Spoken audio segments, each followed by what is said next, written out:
All right, let's bring in Major General Dana Pittard. He is a retired two-star Army general and a CNN military analyst. Also, the co-author of Hunting the Caliphate, America's War on ISIS and the Dawn of the Strike Cell. So great to see you. All right, so we just heard President Zelensky talking about the fate of Mariupol. And we also heard earlier from the Prime Minister, who said Mariupol so far is still in the grasp of Ukraine. Do you see it as potentially vulnerable that Russia could take that city? Well, good afternoon, Fredricka. Yes, I do.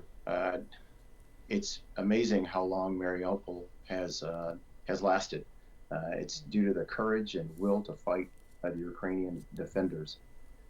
But based on just numbers alone, it is likely that the Russians will take Mariupol. I do not believe the Russians have enough troops or competence to take the Donbass region and the timetable they want to. They want to be able to take the Donbass region in eastern Ukraine over by the 9th of May, coinciding with the celebration of the end of World War II, or in Russia, the Great Patriotic War. But I just don't think they have the force structure to be able to do that. So then, as it pertains to Mariupol, where you do see that there are vulnerabilities, what will it mean for Russia's strategy if indeed it does manage to take that city? Well, for Russia, they will claim a victory, because that will mean that they will be able to then have really a land bridge between eastern Ukraine all the way down to the Crimean Peninsula, which is something they have wanted to do. And right now, the city of Mariupol stands in the way of that. Russia's also been shelling other parts of Ukraine this weekend, including the area around Kyiv overnight and in the west of the country.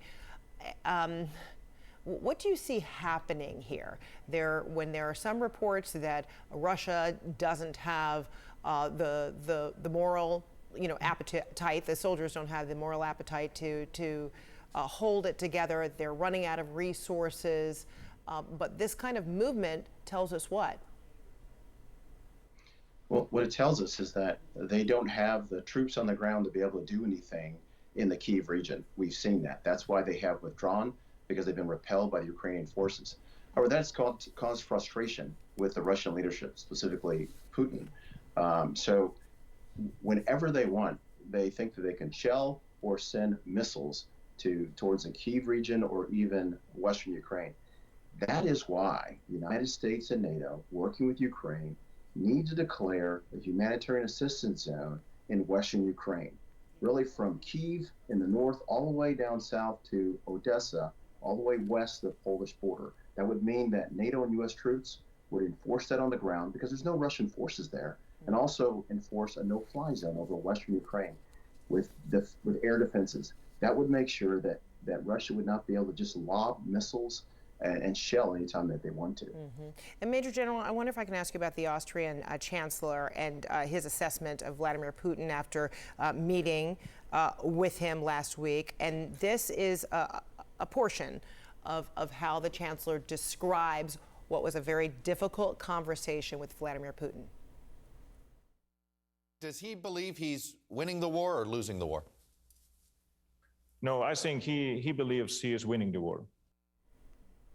And it doesn't seem that anyone really can get in the mind of Vladimir Putin, but how important is it to hear someone who has met with him and had a conversation with him to see what his mindset is, that regardless of what is being demonstrated or shown, he is certain that he is winning this war? How can that kind of information empower Ukraine or any of the allies trying to help Ukraine? Well, Fredricka, what it shows, I believe, is that Vladimir Putin is so isolated. He's surrounded himself with yes men, and in fact, maybe even getting delusional. His forces have taken some terrible casualties. I mean, more casualties in 50 some odd days than they received in 8 years in the war in Afghanistan, as an example. They've had problems with logistics. They've had problems with command and control. And they've had so many soldiers who have been killed, wounded, or are missing. Either he is not getting those reports or he's ignoring that. So getting into his head, which is difficult. That's why NATO and the U.S. must take the strategic initiative and make Putin react to them as opposed to the opposite.